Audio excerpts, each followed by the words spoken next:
Hey boys and girls, today we're going to be looking closely at a character's traits, as well as the problem they encounter in a story, and then make an inference about how the character changes by the end of the story or what they learned.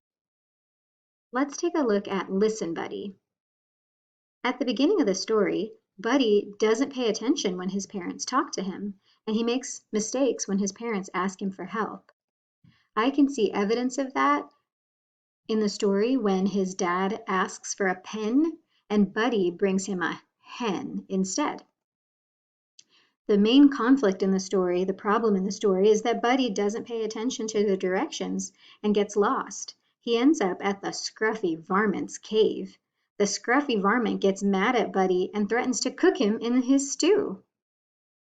By the end of the story, Buddy learns that if he doesn't pay attention, he can get himself into big trouble.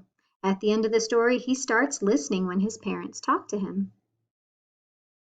Now let's look at all for me and none for all. At the beginning of the story, Gruntley is a hog. He doesn't share anything with his friends. We can see that in the text when he doesn't share his snacks or toys and even takes his friends' things for himself.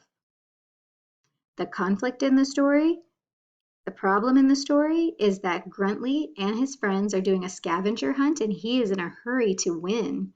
He doesn't read the clues properly and ends up in last place.